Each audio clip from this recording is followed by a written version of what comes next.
You know, I really wish I could be like every other human and fucking sleep at night. It'd be so good. So good. I say shit like, oh, I'm going to bed at midnight and stuff. And I lay down at midnight and body wants to get back up and party. Seems the only way I can sleep is if I go to bed at 2 in the morning. That's too fucking late because I gotta be up at 8. And 6 hours is never enough sleep for me. So yeah, something's just broken in my head. Oh well, maybe once all this training's done and we're back to work, that things will fucking level off. Or who knows, maybe things will level off by then just naturally. Still got about, I'd say 3 weeks left of training, so I'm hoping shit just levels off naturally. I'd like to blame it on video games, but I know damn well it's not video games because, well, I didn't play games with the guys last night. I played a little bit of No Man's Sky, then I uploaded the vlog, and I went to bed and just fucking flopped around like a flounder. Wasn't heat related, because right now outside, it's super freaking cool. So, I don't know.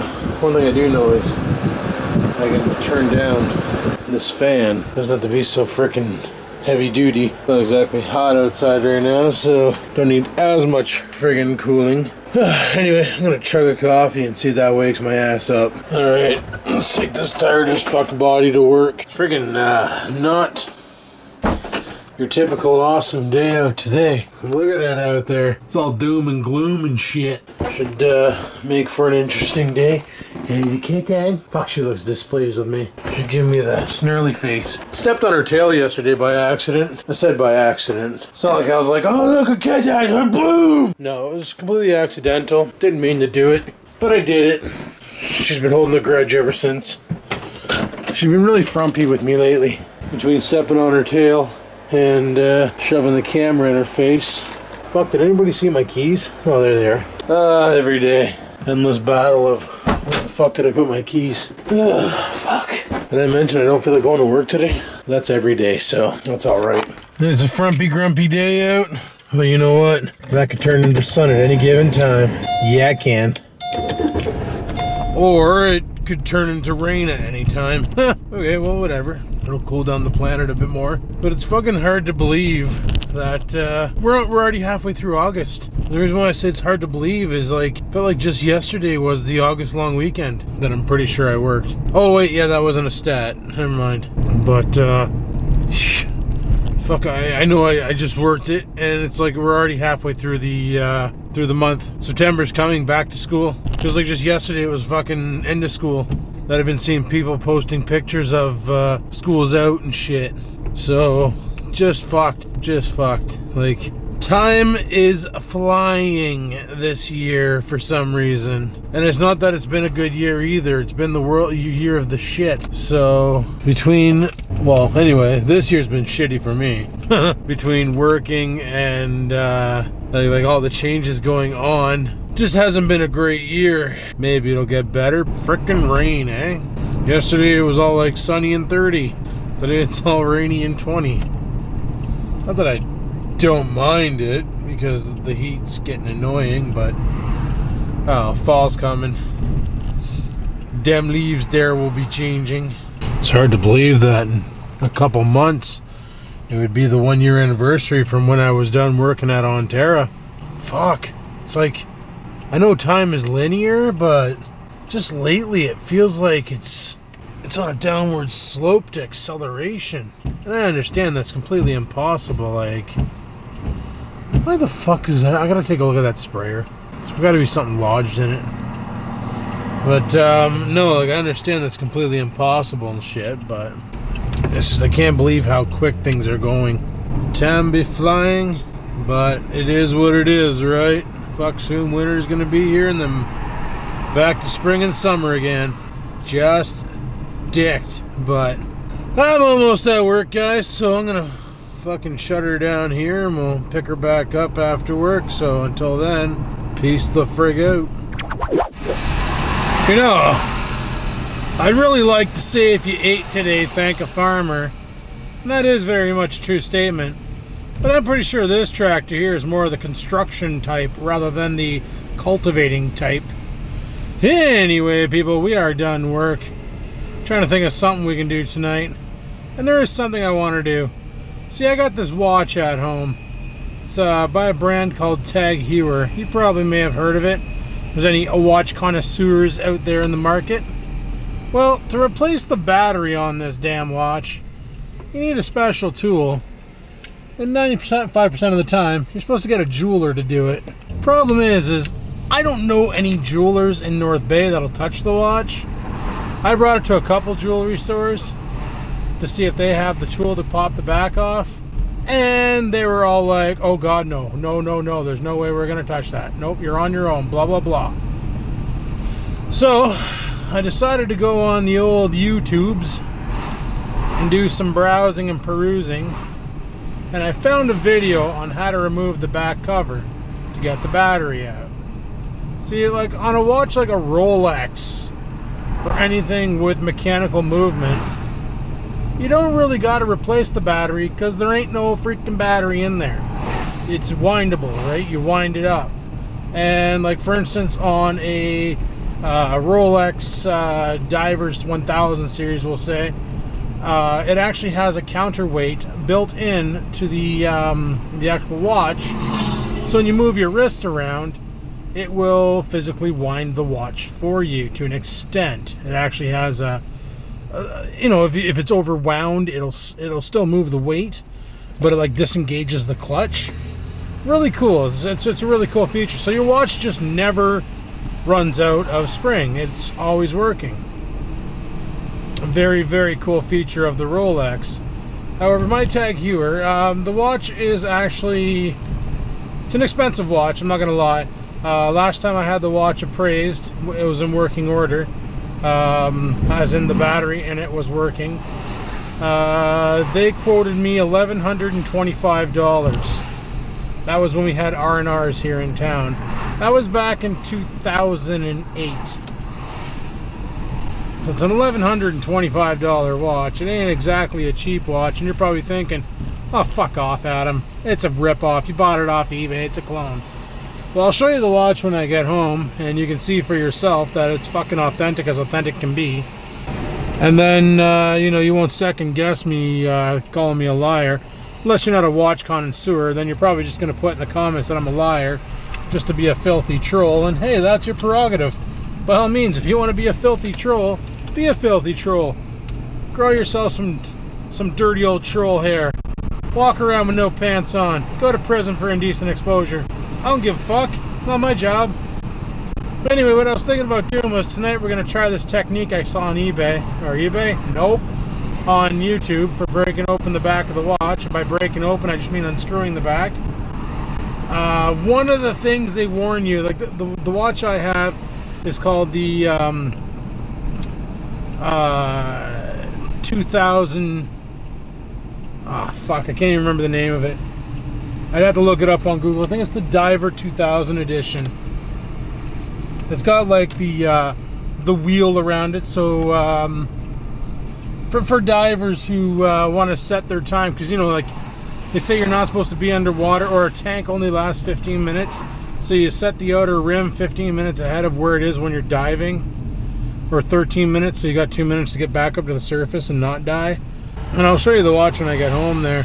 We're probably going to have to go to Walmart or Source or something to get a battery for it. I don't know what size battery it takes, otherwise I would have just hung a Larry back there and went to the mall and got the watch battery. I tried looking it up online. It seems they have different batteries for different makes. I fucking hate when they do that, like when they have different batteries for different makes, but they do, so it is what it is. So we'll go home, we'll barbecue up that ham steak, and then we'll make some corn to go with it so we can shit corn later on. And then we'll break into that watch, go to the mall, grab the right battery for it, install said battery, because I really want to start wearing a watch to work, because not having the time on me, I'm going to be honest, it sucks. It's not exactly awesome. So anyway, I'm going to grab some gas and we'll talk to you guys when I get home. It's like she knows when I'm coming home. Look at her. If the fucking camera would focus. Oh, Jesus, Murphy. There we go. Get in? Nope. I think you can see her over there. There we go. Scamper's in the window. Alrighty, guys. Well, I got some corn wrapped up in this tin foil here with some butter. It's all washed and all that. I'm going to chuck it on the fire. And then we're going to do this ham steak. Some corn and ham. Weird supper for sure. But when I was talking about that watch, and a lot of people are probably going to say it's fake, but I don't give a fuck. There it is right there. It's a Tag Heuer. As you can see, the second hand is not moving. I don't know if there's any authenticity. It's a sapphire face on it, so it's pretty tough. There's the plate on the back for Tag Heuer.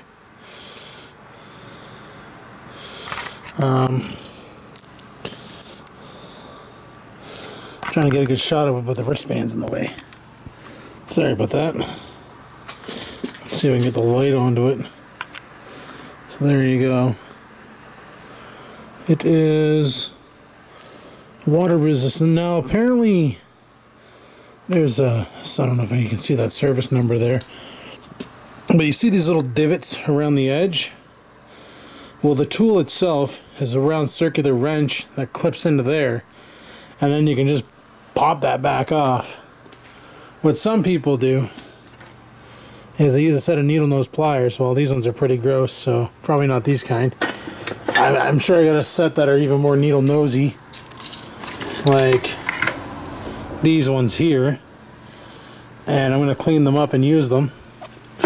And basically you open it up enough and you get it in there and in there, and you carefully turn it and pop it open.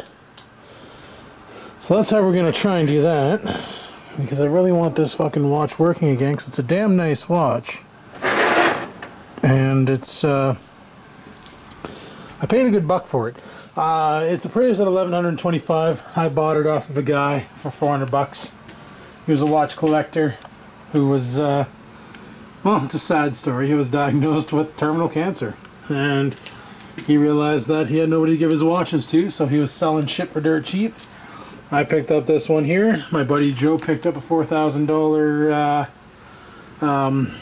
Rolex for about 1,200 bucks.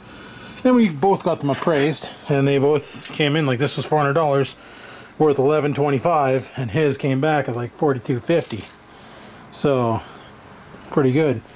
And it's a comfortable watch, and unlike a lot of the watches I wear, when I do wear watches, like if you wear like a cheap Timex and you get that sweat on your wrist, well, something like this doesn't do that. So that's pretty good. Anyway, I'm just waiting for, ooh, they're up to heat. Alright, good. So we'll turn that down. We'll clean this here off from all the chicken last night. And gotta love these after work barbecues, eh? Hells yeah. So we'll not put that directly on the fire. And let's go ahead and get this open. And dinner is served. Ham and corn. I'm going to eat. Nom nom nom.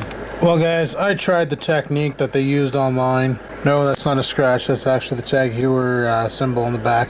This thing's on there good. However, I was looking on Amazon and I found the tool used to remove the back plate. So what I'm thinking about doing is exactly that. Ordering that tool. It's like $6. Obviously, it's only going to be useful for doing this watch, but you never know in the future. Other watches might require same type of bullshit, and so on and so forth. I called over to a couple jewelry stores in the mall, told them I was looking for a battery removal tool for a watch. Sure enough, they would ask me, oh, what kind of watch is it? And the moment I said Tag Heuer, yeah, we can't help you. We can't help you.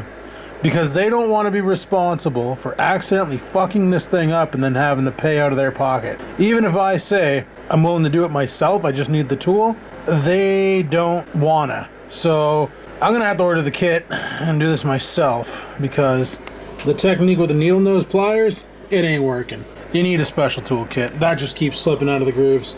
So they have this kit here online. It's actually 13 bucks. And it comes with, well, there's the back plate opener. Not sure if you can see how that works. But basically you adjust those pins, left, right, and the bottom one, to basically lock into 3 points on the back of the watch face.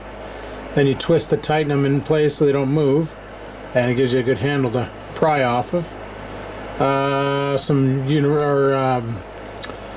do you call those, precision screwdrivers. You got a little hammer here for, I don't know, tweezers and other things. Not quite sure what this blue thing is, but this is something you can use to hold the watch in place while you're doing what you gotta do.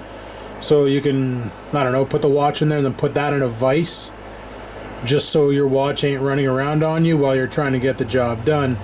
And as you can see on there, there's a nice piece of cloth to protect the watch face while you're doing what you gotta do. So that's pretty cool. And obviously you would put the apparati for adjusting your minutes and such. Of course it's gonna be blurry as fuck. You put this little nub in here, right into that little nub in there, and you're off to the races, right? So I think I might order this kit up, even though it's a one-time use operation, but you never know, because later on down the road other people might want watches, batteries done and stuff, and there's a lot of really interesting precision tools in here that I probably could use for other things too. And like I say, it's only a $12.99. It's not like I'm buying any of the other ones. Mind you, they don't really. $4 for a squeeze bottle. Anyway, so I'm gonna go ahead and order this thing up, and when it gets here, then we'll work on the watch. Anyway, guys, since I've been having problems trying to sleep at night and stuff, I decided that I'm gonna shut the vlog down here, and we're going to basically carry on tomorrow. So that's the battle plan. Yeah, I know it's still light out. I'm shutting the vlog down. So I'm gonna go to bed and hopefully wake up tomorrow feeling a little bit more energized, because lately I've been fucking slurpy. So on that note, thanks for watching today's video. Hopefully you enjoyed it. If you did, click the like button. Any questions, comments, concerns, down below they go. And until next time, people, keep on vlogging.